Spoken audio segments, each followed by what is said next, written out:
তৃপ্তি পেলাম যে আমার ফ্যামিলির মানুষের সামনে মানে সামনাসামনি এসে আমি কথা বলতে পারছি, মানে আমার এখানে এত ভালো লাগছে।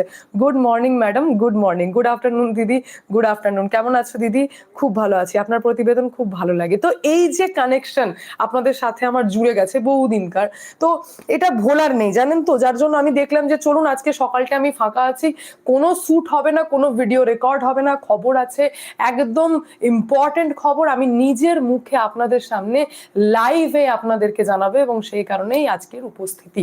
একাধিক ভিডিওর মাধ্যমে একাধিক নিউজ আপনারা দেখে থাকেন, বিভিন্ন ইউটিউবারকে আপনারা ফলো করে থাকেন। তো আমি একটা খবর এরকমও দেখছিলাম যে অনেকেই এরকমও কমেন্ট, আমি কালকের একটা ভিডিও আপনাদের সামনে তুলে ধরেছিলাম যেখানে দুর্নীতির যথেষ্ট ভালো ছোঁয়া ছিল, যেখানে দু একজন কমেন্টও আমাকে এটা করেছেন যে দিদি নেগেটিভ খবর করতে লেগেছেন। দেখুন, আমার কাছে কিন্তু খবর কোনোদিন পজিটিভ বা নেগেটিভ হয় না। ভালো করে বুঝুন আমি কি বলছি।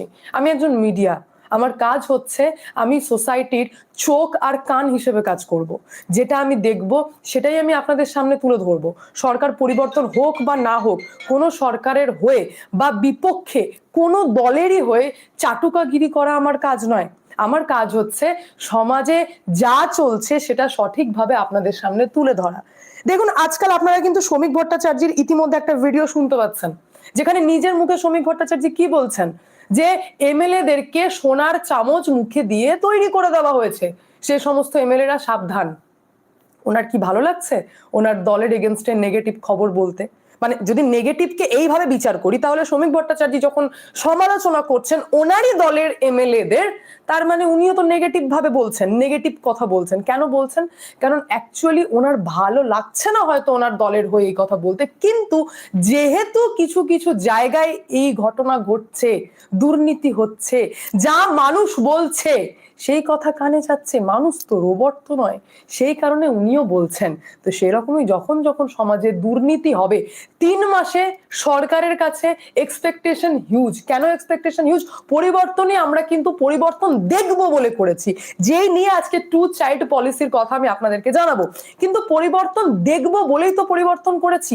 মানুষের মধ্যে যখনই হালকা দুর্নীতিও দেখছে তো সরকারকে প্রশ্ন করছে কেন, তাদের মধ্যে একটা আতঙ্ক কাজ করছে যে এ আবার টিএমসি হয়ে যাবে না তো, এই আবার তৃণমূলের মতো কাজ করতে লাগবে না তো। তো এই যে মানুষের কিউরিসিটি, এটাও দরকার। আর মিডিয়া হিসেবে সঠিক খবর আপনাদের সামনে তুলে ধরা এটা আমার কর্তব্য, আর এটা আমি করব। তাতে যদি কোনো পলিটিক্যাল পার্টির ঠেস লাগে, তাদের সেটা ব্যক্তিগত দায়িত্ব, তার দায়িত্ব আমি নিইনি, কারণ আমি আমার কাঁধে সোসাইটি এবং সমাজ এবং আপনাদের কথা ভেবে সঠিক ইনফরমেশনই প্রেজেন্ট করব। এখানে কোনো সন্দেহ নেই। কার টিআরপি বাড়লো কার টিআরপি কমলো আমার দেখার প্রয়োজন নেই। আমি শুধু আপনাদের কাছে মানে অ্যান্সারেবল, আমি আপনাদের কথার উত্তর দিতে বাধ্য, বাকি কারোর কথার নয়। তো বিষয়টা আশা করছি আমি বোঝাতে পারলাম যে নেগেটিভ পজিটিভ বলে কোনো খবর হয় না, খবর খবর হয়। এই যেমন একটা খবর এখন মারাত্মকভাবে ভাইরাল হচ্ছে, স্টার্টিংটা একটু ইম্পর্টেন্ট খবর দিয়ে করি, যেমনটি হচ্ছে দেখুন এই ভিডিও। আমি শুনেছি সব সবাইকে মেরে দিচ্ছে, যা ইচ্ছে তাই করছে, জঘন্যতম একটা রাজত্ব চলছে। আমি তোমাকে এটুকু বলতে চাই, তোমাদের পরিবারের পাশে আমরা ছিলাম, আছে, থাকবো। এবার বাবা তো চলে গেল, এবার যে জন্য চলে গেল সেই জিনিসগুলো যদি ঠিক হয় তাহলে আমার কি আছে। আবার ভিডিও হ্যালো, ভাই আমি শুনেছি সব, খুবই দুঃখজনক ঘটনা। এরা তো সবাইকে মেরে দিচ্ছে, যা ইচ্ছে তাই করছে, জঘন্যতম একটা রাজত্ব চলছে। আমি তোমাকে এটুকু বলতে চাই, তোমাদের পরিবারের পাশে আমরা ছিলাম, আছে, থাকবো। এবার বাবা তো চলে গেল, এবার যে জন্য চলে গেল সেই জিনিসগুলো যদি ঠিক হয় তাহলে আমার কি আছে। আবার ভিডিও হয়েছে, হ্যাঁ ভিডিও করেছে। আমার ফোনটা অ্যাকচুয়ালি জানেন তো দিদি, আমার ফোনটা না ওরা নিয়ে নিয়েছিল। বহুদিন পর দিদির আগমন ঘটলো। মানে এখানে যদি আমি এরকম কমেন্ট করে থাকি না যে শকুন কি করে, লাশ খোঁজে, যেখানে লাশের গন্ধ সেখানে দেখবেন শকুন ঠিক পৌঁছে যায়। তো সেরকমই আমি এখানে অসম্মানিত করে কোনো কথা বলছি না, কিন্তু ঝাড়খণ্ডে আবারও বলছি সেম প্রোটেস্ট চলছে। দিদির খুব একটা মাথা ব্যথা নেই সিজেপি কে নিয়ে, যতটা মাথা ব্যথা রয়েছে সিজেপি আমাদের রাজ্যে এসে আমাদেরই রাজ্য সরকারকে ডেডলাইন দিচ্ছে। ভালো করে বুঝুন এখানে আমি কি বলতে চাইছি। ইতিমধ্যে একটা গ্রুপ ভাইরাল হয়েছে যেখানে সিজেপিদের গ্রুপের নামই দেওয়া হচ্ছে টার্গেট 2029। তার মানে এই ককরোচ জনতা পার্টির যে আবির্ভাবটি ঘটেছে সেটা কিভাবে ঘটেছে এবং ঠিক টার্গেটটা কি সেটা খুব ভালোই বোঝা যাচ্ছে।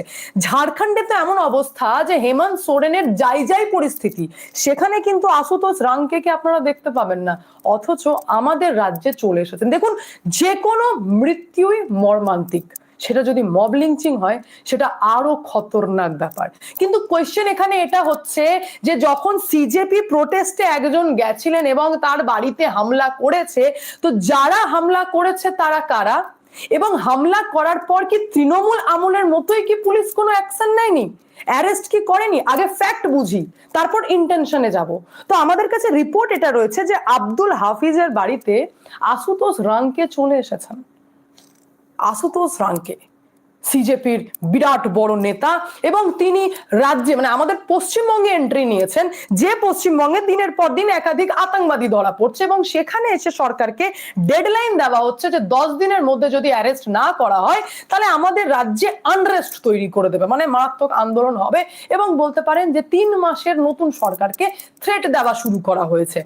এখানে এটাও আপনাদের জানতে হবে যে যিনি মারা গেছেন, যার নাম হচ্ছে শেখ মোহাম্মদ মাফিক, ওনার স্ত্রী যিনি মামলাটি করেছেন হাসিনা বেগম, 5 জনের নাম দিয়েছিলেন, টোটাল 10 থেকে 15 জন মতো নাম গেছে, তার মধ্যে 8 জনকে অ্যারেস্ট করা হয়ে গেছিল, 8 জনকে অ্যারেস্ট করা হয়ে গেছিল, 5 জনের নাম আরো এফআইআর এ ছিল, তার মধ্যে 3 জনও অ্যারেস্ট হয়ে গেছে। ভাবুন, বাকিদেরকে এখনো খোঁজা চলছে। এসপি নিজে কন্ট্যাক্ট করছেন ভিকটিম ফ্যামিলির সাথে। শুভেন্দু অধিকারী মুখ্যমন্ত্রী তিনি নিজে জানিয়ে দিয়েছেন যে এখানে পলিটিক্সের কোনো কথা নয়, যেটা ঘটেছে যা হয়েছে তার ফুল তদন্ত হবে। ভালো কথা, এতটা পর্যন্ত কোনো প্রবলেম ছিল না। আবারও বলছি, যে কোনো মৃত্যুই মর্মান্তিক, কিন্তু এফআইআর এ যাদের নাম আছে তারা কারা কারা সেই নামগুলো তো জানতে হবে। তো নামের প্রথমেই আমি আপনাদেরকে জানাই, প্রথম নাম হচ্ছে শেখ আজাদ, নাম হচ্ছে শ্রীকান্ত মাঝি, প্রশান্ত রুইদাস, রোহিত মাঝি, বাবলু মাঝি, সন্তু মাঝি, টিঙ্কু কেওড়া। এরা কেউই বিজেপির কেউ নয়, এরা কেউই বিজেপির কেউ নয়। হ্যাঁ, কিন্তু একটা নাম এসেছে সেই 10 থেকে 15 জন নামের মধ্যে, যার নাম হচ্ছে অষ্টম মাঝি। সে নাকি স্থানীয় বিজেপি নেতা, স্থানীয় বিজেপি নেতা, তার মানে কোনো পদে আছে, কোনো র্যাঙ্কে আছে, কিছু করে, এমন কোনো টাচ পাওয়া যায়নি। পাওয়া গেলে সে বিষয়ে তদন্ত হবে, নিশ্চয়ই দল সেরকম অ্যাকশন নেবে, যেমনটাকে তৃণমূল নিত না। আমরা নতুন সরকারের কাছ থেকে এক্সপেকটেশন রাখি যে তারা হয়তো নেবে, কারণ বিভিন্ন দুর্নীতির কথা যখন আমরা তুলেছি, ভিডিওর মাধ্যমে বলুন বা সাধারণ মানুষ তুলেছে, সরকারের নেতারা রেসপন্স করেছে। এই রেসপন্স করাটাই দরকার, যে আমি অ্যাক্ট করছি, আমি আপনাদের নালিশ অনুযায়ী অ্যাক্ট করছি। তো এই যে নামের মধ্যে প্রথমে বললাম শেখ আজাদ, এবার এই যে শ্রীকান্ত মাঝি, এনারা কেউই বিজেপির সাথে জড়িত না, কিন্তু ঘটনাটি ঘটেছে, লাশ পড়েছে, সেকশন যেগুলো চার্জ করা হয়েছে, হিউজ সেকশন দেওয়া হয়েছে, মার্ডার থেকে শুরু করে মারধর, মব, জিনিসপত্র লুটপাট, ভাঙচুর, সমস্ত সেকশন, এবং এখানে একাধিক, যেমন 331 সাবসেকশন 4, 118 সাবসেকশন 2, 109, 103 সাবসেকশন 1, এগুলো সব নন বেলেবল সেকশন, জামিন অযোগ্য সেকশন। তার মানে তদন্ত চলছে, ততটাই স্পিডে চলছে। কিন্তু তারপরেও যখন আশুতোষ রাঙ্কের মতো নেতা, সিজেপির নেতা, যাদের চ্যাট ভাইরাল হয়, যাদের টার্গেট 2029 হয়, যারা ঝাড়খণ্ডের সেম প্রোটেস্ট দেখতে পায় না, শিক্ষা নিয়েই যে প্রোটেস্ট চলছে, তারা ঝাড়খণ্ড যায় না, কিন্তু পশ্চিমবঙ্গে এসে আনরেস্ট তৈরি করার চেষ্টা করে, এবং সুযোগ সন্ধানী শতরূপের মতো নেতারা যখন তাদের বাড়ি যাওয়া শুরু করে, ভিকটিমের বাড়ি যাওয়া শুরু করে, তখন এখান থেকে পুরো বোঝা যায় যে টার্গেট করা হচ্ছে, ইন্টেনশন বহুত খারাপ। তারা ভাবছে নাকি এইভাবে সরকারকে ঘিরে দেবে, সরকার একটা প্রেশার ক্রিয়েট করবে বিভিন্ন রাজ্যে, যেখানে যেখানে তাদের সিজেপির মানে একটা নাম ধরে তুলতে পারবে, সেখানে গিয়ে একটা আনরেস্ট তৈরি করবে। তার মধ্যে দেখতে পাচ্ছেন মমতা ব্যানার্জিও এন্ট্রি নিয়েছেন। আর এখান থেকে আপনাদের বুঝতে হবে, আমি আবারও বলছি, যে সিজেপির দিকে তাকিয়ে মানুষ যদিও বা ঝুঁকতো, এই তৃণমূল আর সিপিএম আসাতে সেটাও সরে যাবে। ভালো করে বুঝুন আমি কোন জায়গায় হিট করতে চাইছি। বালা সাহেব ঠাকরে যখন শিবসেনা বানায়, বালা সাহেব ঠাকরে যখন শিবসেনার প্রতিষ্ঠা করে, তখন কি ছিল ইন্টেনশন? হিন্দুত্ব দল, আপনারা সবটাই জানেন। তখন 2014-তে যখন বিজেপি সরকার আসে, শিবসেনা কিন্তু বিজেপির সাথেই ছিল। 2019-এ মনে হয়েছে উদ্ধব ঠাকরে বালা সাহেব ঠাকরের ছেলে, ওনার মনে হয়েছে যে না আমরা সেপারেট হতে পারবো, আমরা আলাদা হতে পারবো।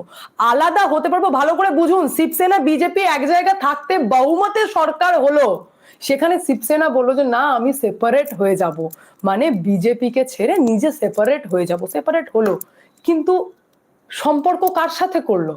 করলো শরদ পাওয়ার, করলো কংগ্রেস, যাদেরকে দেশ রাজ্য রিজেক্ট করেছিল, তাদের সাথে গঠবন্ধন করে ভেবেছিলেন শিবসেনা উঠবে। উঠতে পেরেছে? আজকে উদ্ধব ঠাকরের কি অবস্থা, আজকে দলটার কি অবস্থা, বুঝতে পারছেন তো আমি কি বলতে চাইছি? তো সেম ভাবে যদি সিজেপির এই আশুতোষ রাঙ্কের মতো লোকজন ভেবে থাকে যে আমি তৃণমূল কংগ্রেসের মমতা ব্যানার্জির সাপোর্ট এবং তাদেরকে নিয়ে পশ্চিমবঙ্গের মধ্যে একটা আনরেস্ট তৈরি করব, সরকারকে টার্গেট করব, মানুষ তো নেবে না। কারণ পরিবর্তনই তো করেছে সেই স্বার্থে যে টিএমসি কে তুলে ফেলতে হবে। সেখানে মমতা ব্যানার্জির এন্ট্রি, এবং যেহেতু একটা বডি পড়ে গেছে, খুব ভালোই বোঝা যাচ্ছে যে পলিটিক্সটা এবার লাশের রাজনীতিতে খোঁজার জন্য এন্ট্রি নিতে চলেছেন, যাতে কোনো রকম ভাবে আমাদের রাজ্যে একটা নতুন আন্দোলনের সৃষ্টি হোক বা কিছু একটা আনরেস্ট তৈরি হোক। ডাক তো আমরা সেই দিনও দিয়েছিলাম, নবান্ন চলো, লোক কম হয়েছিল। যদি কোনো পার্টিকুলারই আশুতোষ রাঙ্কে, যে আমাদের রাজ্যেরই না, যে আমাদের রাজ্যের ইন্টারনাল ম্যাটার জানেই না, তারা যদি মনে করে থাকে যে আমাদের রাজ্যে হঠাৎ করে এসে রাতারাতি একটা আন্দোলন তৈরি করে দেবে এবং আমাদের রাজ্যে আনরেস্ট তৈরি করবে আর আমরা সাধারণ লোক চুপচাপ দেখবো, তাহলে এটা তার ভুল, এটা তার মারাত্মক ভুল। সাধারণ মানুষ কোনোদিন এটাকে সাপোর্ট করবে না, আর আমাদের রাজ্যে তো কাতেই না। কারণ আমরা দেখেছি আগের সরকারে কি কি হয়েছে, কি কি ফেস করতে হয়েছে, আর এখন তো বর্তমানে আমরা চেষ্টা করছি যে বর্তমান সরকার যেন আগের সরকারের মতো না হয়ে যায়। আমরা যেটা চাই সেদিকে যেন সরকারের কিছুটা হলেও বাস্তবায়ন করুক। মানে আমরা যেটা চাই, আমরা কি চাই, আমরা সিস্টেমে পরিবর্তন চাই। এই সমস্ত আনরেস্ট শোনার টাইম নেই, আমাদের রাজ্য এমনি 15 বছর পিছিয়ে গেছে। আমরা সিস্টেমে পরিবর্তন চাই। কেমন সিস্টেমে পরিবর্তন চাই? আমার ব্যক্তিগতভাবে খুব ভালো লাগলো যে 3 মাস হয়েছে সরকার পরিবর্তনের। দুর্নীতির কথা আর বললাম না, যে দুর্নীতি চলছে তাদেরকে কিন্তু বিজেপির দিক থেকে, যেটা টিএমসির দিকে কোনোদিন ছিল না, টিএমসিরা কি বলতো ভালো করে মনে করুন সেই দিনগুলো যেখানে নেতারা বসে বলতো যে ভাগ করে খাও। কিন্তু এখানে কি দেখছি, উচ্চ নেতৃত্ব থ্রেট করছেন, বলছেন, এমএলএদেরকে বলছেন শুধরে যাও। তার মানে তারা সিস্টেমকে পরিবর্তন করতে চাইছে, এই অ্যাকশনটা ভালো লাগছে। আর তার মধ্যে যখন খবর আসে যে সিস্টেমকে সত্যি পরিবর্তন করতে চাই বলে স্বাস্থ্য দপ্তরের থেকে এত বড় একটা সিদ্ধান্ত নেওয়া হচ্ছে, এটাকে তো মানে খোলা হাতে স্বাগত করা উচিত। মানে এখানে বলা হচ্ছে হাম দো হামারে দো, এই পলিসি লাগু করতে চলেছে স্বাস্থ্য ভবন। অর্থাৎ স্বাস্থ্য ভবনও চায় যে তাদের সিস্টেমে ধীরে ধীরে যেন পরিবর্তন আসুক, এইভাবেই হয়, ধীরে ধীরে ইমপ্লিমেন্ট হয়। তো এই যে 2 চাইল্ড পলিসি, এটা যতটা ভয়ঙ্কর, মানে দেখবেন এবার এটাকে নিয়েও বিরোধ শুরু হবে, কিন্তু এটা ততটাই দরকার। তো অ্যাটলিস্ট স্বাস্থ্য ভবন ভেবে তোছে যে হাম দো হামারে দো, যেটা কি অলরেডি আসাম গভর্নমেন্ট ইমপ্লিমেন্ট করেছে এবং তার বেশ কিছু ক্রাইটেরিয়াও রয়েছে। স্বাস্থ্য ভবনে এই বিষয়টাকে নিয়ে অত্যন্ত গুরুত্বপূর্ণ আলোচনা হয়েছে এবং যে গুরুত্বপূর্ণ বৈঠকে এটা উঠে এসেছে যে আমাদের পশ্চিমবঙ্গ টপ করেছে নাবালিকা অন্তঃসত্ত্বায়। 18 বছরের নিচের প্রেগনেন্ট মহিলা আমাদের পশ্চিমবঙ্গ টপ করেছে এই তালিকায়। রেকর্ড ভেঙেছে সুতি 1, সুতি 2, শামসেরগঞ্জ। সেই কারণে এবার এই পলিসিতে চেঞ্জেস আনতে হবে। কি করতে হবে? সব থেকে বেশি কেসেস কি আসছে, 18 বছর বয়স হওয়ার আগেই অন্তঃসত্ত্বা হওয়া, এটা একটা প্রবলেম। অগুন্তি, মানে কোনো কাউন্ট নেই সন্তানের জন্ম আমাদের রাজ্যে হচ্ছে আর হয়ে এসেছে। কিছু জেলার রিপোর্ট তো এমন দেখা গেছে যে 13 থেকে 14টা বাচ্চা, মানে 13 নম্বর বাচ্চা 14 নম্বর বাচ্চা জন্ম দিতে গিয়ে মা মারা যাচ্ছে। তো এই ঘটনার সাথে ডিল করার জন্য সরকারের সব থেকে কড়া সিদ্ধান্ত এবং অত্যন্ত বড় পদক্ষেপ হচ্ছে 2 চাইল্ড পলিসি, যেটা আমাদের রাজ্যে লাগু হতে চলেছে। এবং এই 2 চাইল্ড পলিসি যেটা আসামে রয়েছে, ক্রাইটেরিয়া অত্যন্ত কঠিন। মানে কি করে লাগু হবে ভালো করে আমি আপনাদেরকে জানিয়ে দিই। কি রয়েছে জানেন তো? যদি 2 চাইল্ড পলিসি আপনারা ফলো না করেন, মানে সরকার এই বিষয়ে এতটাই কড়াকড়ি থাকবে, যদি ফলো না করা হয়, ধরুন 3টে সন্তান হয়ে গেল, তাহলে কি করা যাবে? এটাই করা যাবে যে আপনি কোনো সরকারি সুবিধা পাবেন না, সরকারি চাকরি পাবেন না। কি হবে? স্থানীয় নির্বাচন যেমন পৌরসভা হোক বা পঞ্চায়েত হোক, ভাগই নিতে পারবেন না। গোষ্ঠী যেটা তৈরি হয়, অংশগ্রহণই করতে পারবেন না। তো অটোমেটিক যখন আপনি দেখবেন যে আমি সুবিধা থেকে বঞ্চিত হচ্ছি, তখন আপনি তো বাধ্য টু চাইল্ড পলিসি ফলো করতে, জাতপাত নির্বিশেষে। সংখ্যালঘু ক্ষেত্রে সব থেকে বেশি দেখা যায় যে এতগুলি বাচ্চার জন্ম দেওয়া, যার জন্য দেখছেন সুতি 1 সুতি 2 শামসারগঞ্জের নাম আসছে, কারণ এটা রেকর্ডে দেখা গেছে। তো যখন আপনি বাধ্যতামূলক করবেন বিষয়টা যে টু চাইল্ড পলিসি ফলো করতেই হবে, না হলে এই এই এই আপনি পাবেন না, তখন অটোমেটিক বাধ্য হবেন। এটা আমাদের রাজ্যে অত্যন্ত দরকার, এবং তার পাশাপাশি সিস্টেমকে চেঞ্জ করার জন্য কি কি করা হচ্ছে সেদিকেও নজর দিতে হবে। এটা ভালো লাগছে যে ইন্টেনশন তো আছে, মানুষের প্রবলেম তো বুঝেছে। কি এক তো হচ্ছে এটা ছোট বিষয় হলেও অত্যন্ত ইম্পর্টেন্ট, অনেকে ফলো করেন। আয়ুর্বেদিক চিকিৎসার ব্যবস্থা করা হচ্ছে হসপিটালে এবার, অ্যালোপ্যাথি ট্রিটমেন্টের পাশাপাশি আয়ুর্বেদিকও পাবেন, পেতেই পারেন, খুব ভালো। কিন্তু দ্য মোস্ট ইম্পর্টেন্ট সেটা হচ্ছে আর্থিকভাবে পিছিয়ে পড়া মানুষের জন্য বেড সংরক্ষণ থাকবে। এটা খুব প্রবলেম। যারা অ্যাকচুয়াল দরকার, যাদের অ্যাকচুয়ালি বেড দরকার, তারা বেড পায় না হসপিটালে। তো বলছেন যে যারা আর্থিকভাবে পিছিয়ে তাদের জন্য বেড সংরক্ষণ করব। আর তার থেকেও বড় কথা ভাবা হয়েছে যে যদি সরকারি হসপিটালে বেড না থাকে তাহলে বেসরকারি হসপিটালে পাঠানো হবে। এই ব্যাপারটা অত্যন্ত ভালো লেগেছে, কিন্তু কতদিন পর্যন্ত এটা সঠিকভাবে চলে এটাই দেখার, কারণ মক ড্রিল অলরেডি হয়েছে। এসএসকেএম থেকে কেপিসি মেডিকেল কলেজে পেশেন্ট পাঠানো হয়েছে। মানে সরকারি হসপিটালে বেড না পেলে সরকার বেসরকারি হসপিটালে পাঠাবে, মানে পেড না। এরকম ভাববেন না যে ট্রান্সফার করে দিলে বেসরকারি হসপিটালে নিয়ে গিয়ে আপনি পেমেন্ট করবেন, তা নয়। সরকারের দিক থেকেই দায়িত্ব নেওয়া হবে। তো এই যেটা সুধার আনার চেষ্টা, এই যে নতুনত্ব বিষয়গুলো দেওয়ার চেষ্টা, এবং স্বাস্থ্য পরিকাঠামো যেটা পুরোপুরি কোল্যাপস করে গেছে সেটাকে ধীরে ধীরে যে একটু ঠিক করার চেষ্টা, যে চিন্তা ভাবনা চলছে, বৈঠক চলছে, এটা অত্যন্ত ইম্পর্টেন্ট, যে আপনাদেরকে বোঝাবে যে সরকারের মোটিভটা কি, সে অ্যাকচুয়ালি কি করতে চায়, যে যে সেক্টরে প্রবলেম রয়েছে সেখানে সেখানে কাজ করছে কিনা। আর তার মধ্যে অত্যন্ত গুরুত্বপূর্ণ হচ্ছে এই টু চাইল্ড পলিসি। আমাদের রাজ্যে এই টু চাইল্ড পলিসি লাগু হয়ে গেলে অনেক প্রবলেম এমনি সলভ হয়ে যাবে, বেকারত্বের প্রবলেমও এমনি সলভ হবে। কারণ সত্যি জন্ম নিয়ন্ত্রণ করা অত্যন্ত প্রয়োজন। যদি আমি ভুল হয়ে থাকি অতি অবশ্যই কমেন্টের মাধ্যমে জানাবেন। আপনারা কি মনে করছেন সেটাও কমেন্টের মাধ্যমে জানান। আমি এখানে এন্ড করি, দেখা হচ্ছে নেক্সট ভিডিওতে। ভালো থাকবেন, সুস্থ থাকবেন, সঙ্গে অদ্বিতীয়া চ্যানেলকে অতি অবশ্যই সাবস্ক্রাইব করবেন, কারণ একটাই, যা হবে স্পষ্ট হবে।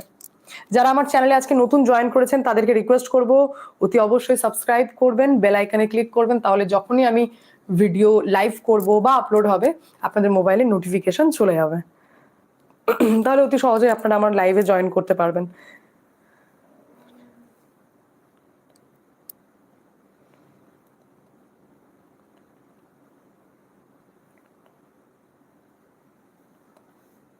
अच्छा আগের এই মেয়েতে সিআইএ এর এজেন্ট, আচ্ছা হাম দো হামারে দো, ইন্দিরা গান্ধী পলিসি, স্বাস্থ্য দপ্তরের উচিত শুরু করে আমাকে দিয়ে এই অ্যাডভার্টাইজমেন্ট।